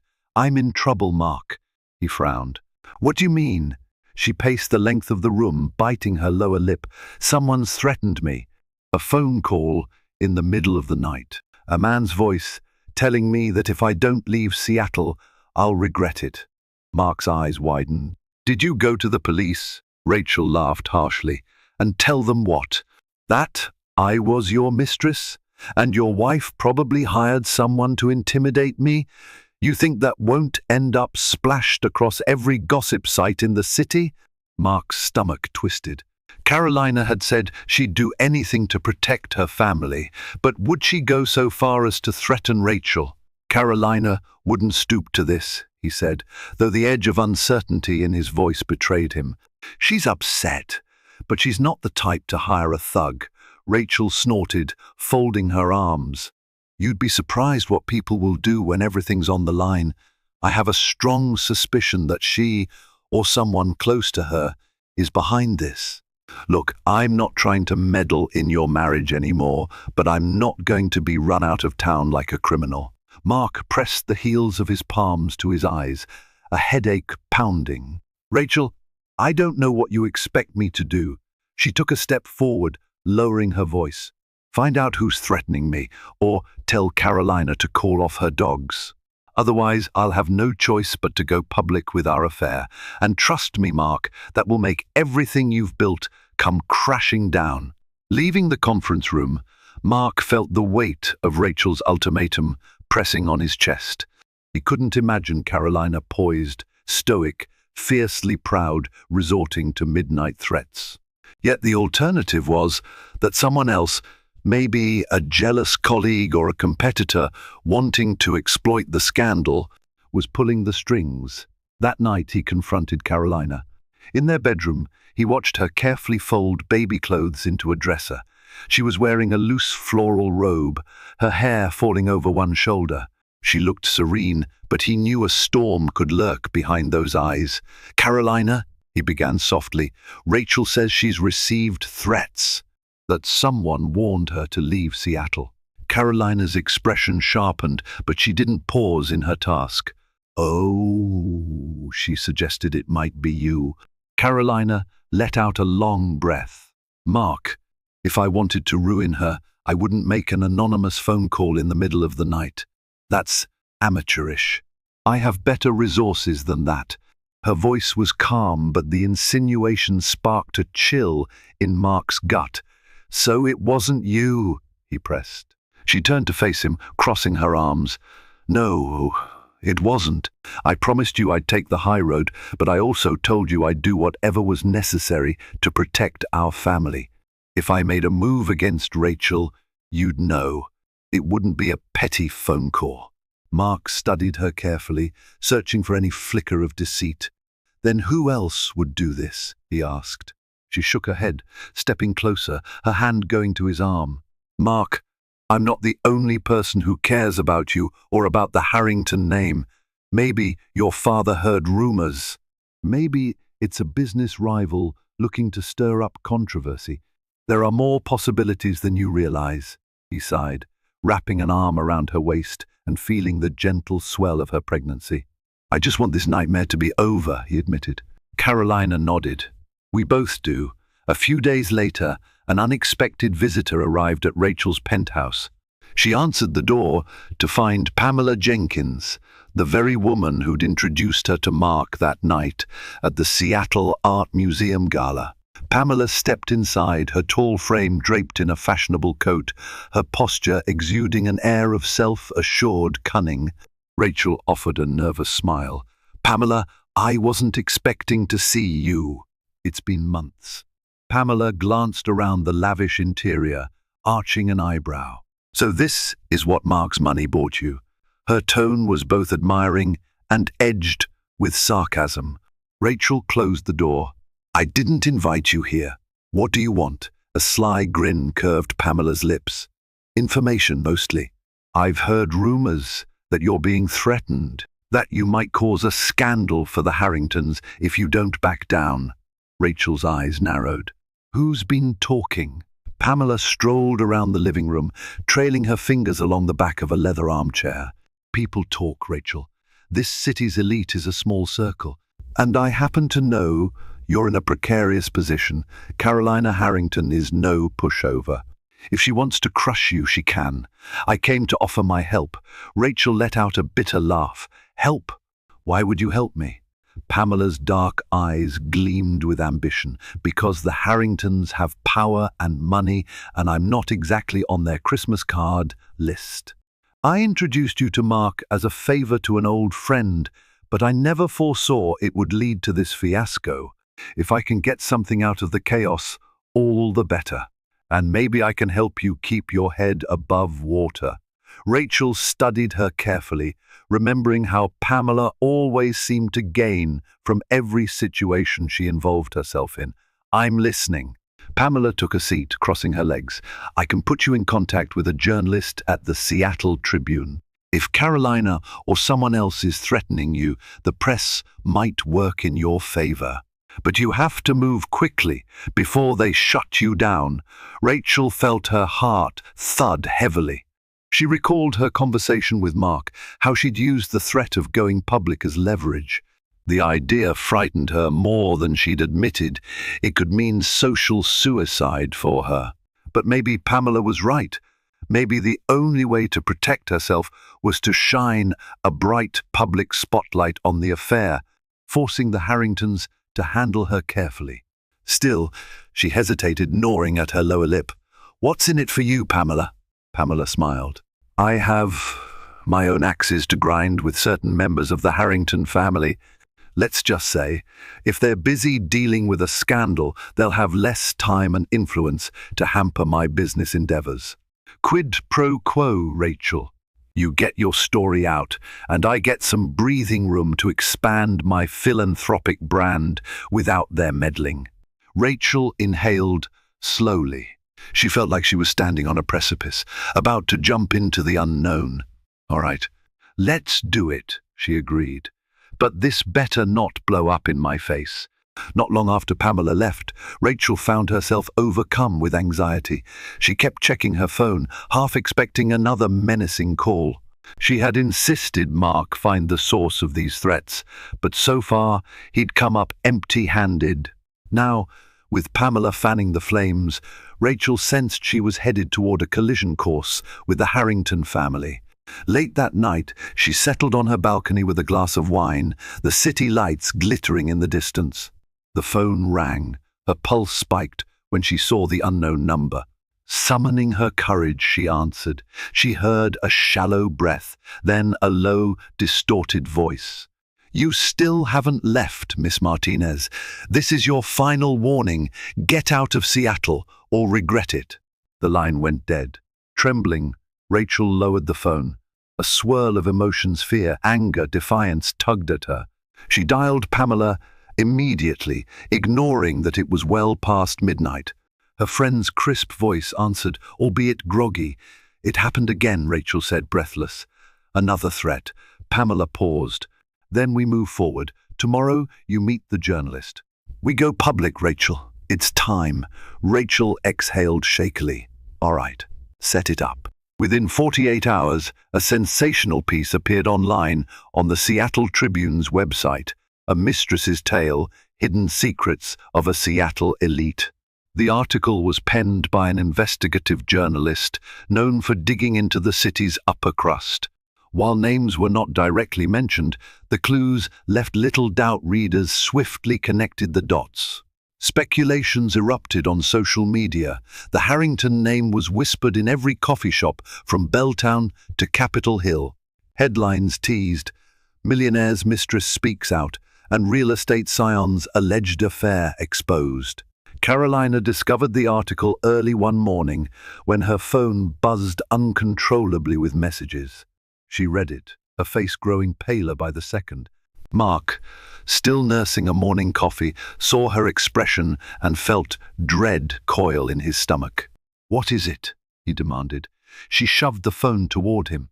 He scanned the article, blood draining from his face.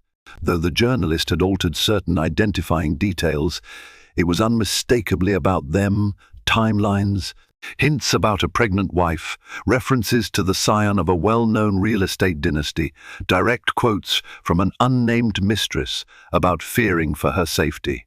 Mark slammed the phone down. "Rachel," he spat, "she must have gone to the press." Carolina's nostrils flared. Her pulse thundered in her ears, a wild mix of betrayal and cold fury. "Did you have any idea she would do this?" she accused. Mark shook his head, thoroughly shaken. "No, she told me about the threats, but I never thought she'd.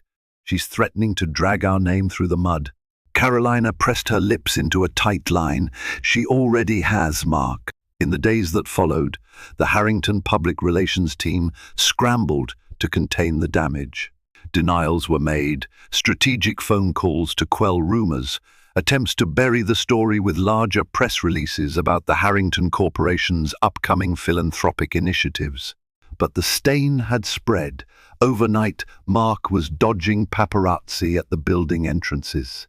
Carolina, self-conscious of her growing belly, felt humiliated whenever she stepped into public, as though every pair of eyes knew her husband's secret. The next shock came from Mark's father, John Harrington, a stern businessman in his early 60s who had built the company from a modest construction firm into a powerhouse empire. He summoned Mark to the top floor of the Harrington Tower, a steel and glass edifice that loomed over downtown Seattle. The old man stood near the panoramic windows, hands clasped behind his back, looking out at the city he had effectively shaped. Mark approached, bracing himself for the worst. John spun around, his grey eyebrows knotted. "Explain this fiasco," he barked, thrusting a tabloid magazine with a blurred photo of Mark. The headline, "Seattle's Golden Boy in a Love Triangle." Mark bowed his head, ashamed. "It's complicated, Dad. John's anger was volcanic. "Your mother and I taught you better than this. Cheating on your pregnant wife? Exposing the family to scandal? My God, the board is questioning our brand stability. Investors are spooked. We have properties worth billions in development. We can't afford to look weak." Mark felt his skin flush. "I'm trying to manage it, but Rachel went to the press." John's gaze darkened. "So you confirm it? There's truth to these rumors?"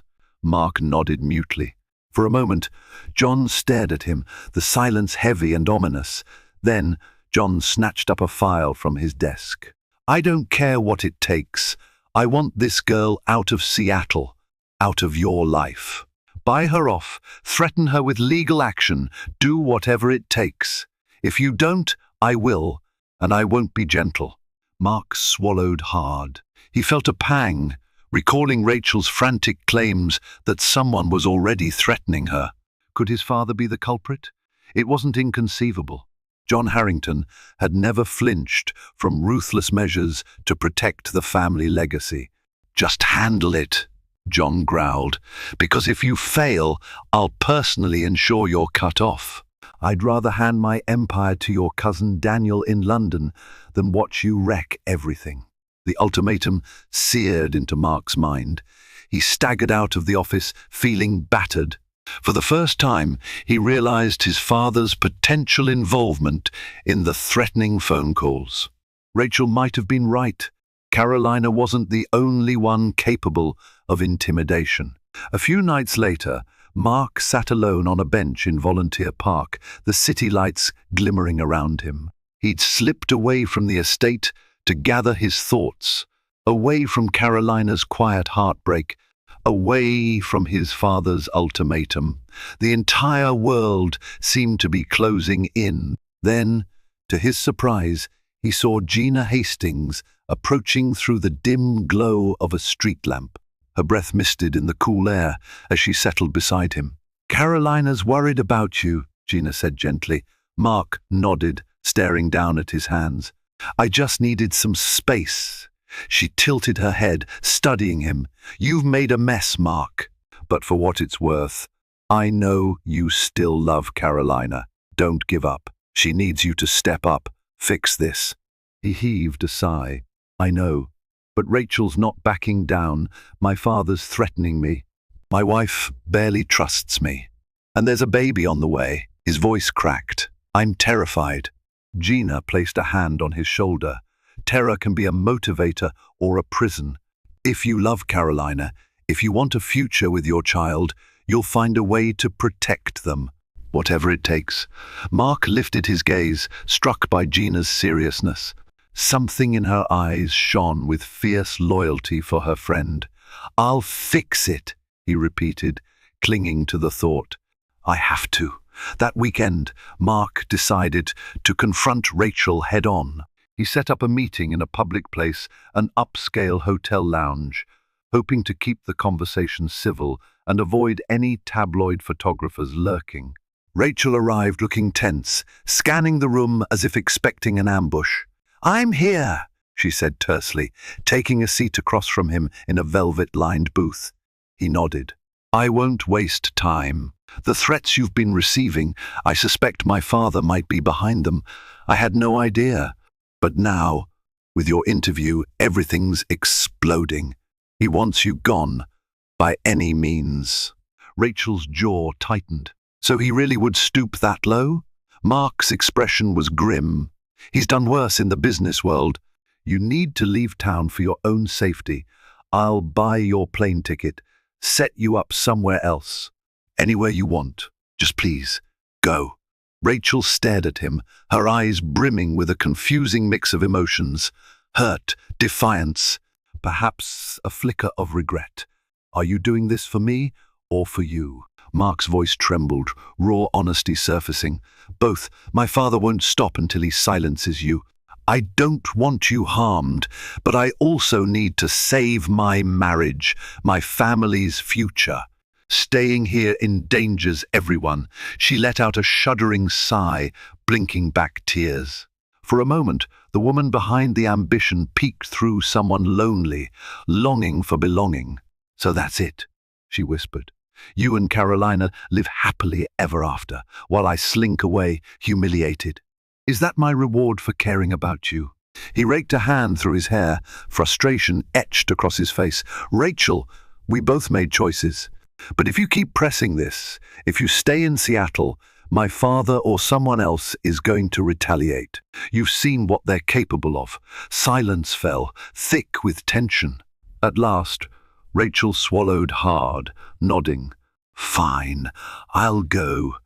but I need resources enough to establish myself somewhere else. I won't start over with nothing." Mark nodded vigorously, relief flooding him. "I'll make sure you're taken care of. I promise." She fumbled in her purse, pulling out a pen and a small notepad. "Write down the details of your offer. I need it in writing." He didn't argue. He quickly scrawled an agreement. He'd transfer a substantial amount of money into her account, enough to buy a condo in another city, plus extra to get her started. She studied the note, then stuffed it in her purse. When she stood, shoulders quivering, she looked as though she was about to speak. Instead, she just pressed her lips into a thin line and walked away, disappearing into the crowd. Over the next week, Mark spent hours negotiating a safe exit strategy for Rachel. The hush money, he refused to call it that, though in truth it was exactly that, would be wired discreetly. Rachel began liquidating some of her assets in Seattle. She assured Pamela Jenkins she would remain in contact, but she had no choice but to leave the city if she wanted to avoid further threats. Meanwhile, Caroline discovered the final twist. In the midst of Mark's frantic attempts to save face, he had made a high-level deal with Rachel. The day she found out, Mark came home to see her in the study, flipping through a bank statement. She didn't speak for a long moment, her face unreadable. "You're paying her off," Carolina said at last, her voice calm but laced with disbelief. Mark exhaled, bracing for her reaction. "Yes, I had no choice. My father, he was escalating things, threatening her with who knows what. This was the only way to protect everyone." Carolina's lips parted, her eyes flashing with conflicting emotions. "So you're rewarding her for betraying me, for humiliating our family?" Mark moved closer, gently taking her hand. "I'm not rewarding anyone. I'm ending this. Once she's gone, the press will move on. We can focus on our child." Carolina studied him, tears glistening in her eyes. "I still can't believe you've put us in this position. I agreed to forgive you, but sometimes I'm afraid I'll never be able to let go of what you did. How you lied." Mark's heart clenched. "I know. I'll spend the rest of my life making it up to you if that's what it takes." She closed her eyes, leaning against his shoulder. Her voice trembled. "I'm tired, Mark. This pregnancy is hard enough without the scandal, the shame. I just want peace." He wrapped an arm around her, drawing her close. "I'll give you peace, I promise." In the final stretch, events accelerated. Rachel's departure.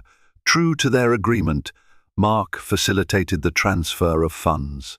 Rachel quietly sold her penthouse and boarded a flight to Los Angeles, carrying the bitterness of her failed ambitions. She did so without further fanfare, leaving behind a swirl of gossip columns that soon fizzled. The Harrington family's reaction. John Harrington, though enraged, grudgingly approved of Mark's solution. The scandal cooled, investors relaxed. The Harrington name, while bruised, stood intact. Carolina's struggle. She remained stoic in public, attending charity events with Mark at her side. But in private, she fought the specters of doubt and betrayal. Each day she wrestled with whether she truly could forgive Mark, or if she was merely holding on to a semblance of normalcy for their unborn child. Months later, the crisp air of late winter settled over Seattle. Carolina was 8 months pregnant and glowing with the anticipation of motherhood. The Harrington mansion hummed with subdued excitement. Mark had left early that morning for a final inspection of a new development. Carolina found herself pacing the nursery, running her hands over the pale cream walls. The baby's name was still a matter of debate. Mark liked Elena for a girl, while Carolina favored Isabella. For a boy, they'd agreed on Andres after Carolina's grandfather. Yet, as she stood there, she felt a sudden wave of pain in her abdomen. Her breath caught. She looked down, heart hammering. Another sharp twist of pain. Fear zinged through her. This was too soon. She still had weeks to go. She fumbled for her phone, trying to dial Mark's number, but the pain doubled her over, driving her to her knees. Gina was nowhere in sight, nor was any staff member. She crawled toward the door, her vision swimming. Suddenly, she heard the front door open. Footsteps thundered through the foyer. To her relief, Mark's voice echoed, "Carolina, are you here?" "Mark," she cried, her voice strained. He rushed in, eyes wide at the sight of her on the floor, clutching her belly. She gasped, It's early, I think I'm... Oh, God!" Panic washed over Mark, but he forced himself to stay focused. He gently helped her up, half carrying her through the hallway. "I'll get you to the hospital. Hang on."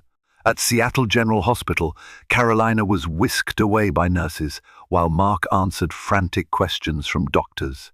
The baby was coming prematurely, but the staff reassured him they had everything under control. Hours later, after an agonizing labor that tested every ounce of Carolina's resilience, a baby's cry split the air. Mark was ushered into the room, tears streaming unchecked down his face.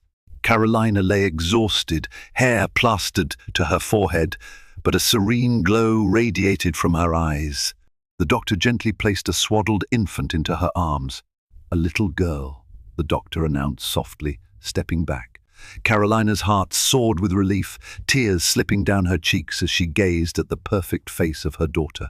She cradled the newborn close, feeling the baby's warmth.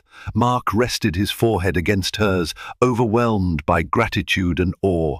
"What do we name her?" Carolina whispered, voice cracking. Mark smiled through his tears. "Isabella," he said gently, remembering Carolina's choice. "We'll call her Isabella, our own little miracle." In that moment, the betrayals and scandals seemed a distant nightmare. The present reality, with Isabella's tiny hand curled around Mark's finger, was the only truth that mattered. Days passed in a blur of feedings, check-ups, and cautious joy. The Harringtons brought Isabella home to the mansion, where a flurry of congratulatory calls and gifts awaited. Media coverage spun the birth of the Harrington heir as a heartwarming story of perseverance, a narrative that overshadowed the old affair rumor. Behind the scenes, Mark and Carolina remained fragile. Sometimes, in the middle of the night, Mark would find Carolina awake, staring into the darkness with worry etched on her face. She would occasionally ask questions. Did she ever sleep here? Or did you love her? The answers were always painful, but he answered as honestly as he could, hoping each truth would knit their relationship back together, stitch by slow stitch. Carolina, in turn, allowed herself to grieve. She scheduled appointments with a therapist, determined to mend the wounds that threatened to poison her love for Mark. Gradually, she found an unexpected wellspring of compassion for herself, for Mark's human failings, even for Rachel, who had chased after a dream that wasn't truly hers. The experience left Carolina more guarded, but also more attuned to the complexities of love, marriage, and loyalty. This is the story of how one stray lipstick mark ignited a secret war behind closed doors, upended a wealthy legacy, and nearly tore a new family apart. Yet, from betrayal and heartbreak emerged a fragile new start. Sometimes, the greatest tests of loyalty and love arise when everything you believe in is threatened by a single, damning trace of color on a white collar. For Mark and Carolina Harrington, their daughter's birth became the catalyst that reminded them there is life beyond scandal if you have the courage to fight for it. If you found yourself swept away by this tale of hidden infidelities, shocking revelations, and ultimate redemption, don't let the story end here. Hit that like button, share it with friends who crave a dose of high-stakes drama, and subscribe for more riveting fiction that will keep you on the edge of your seat. Your support keeps the stories alive.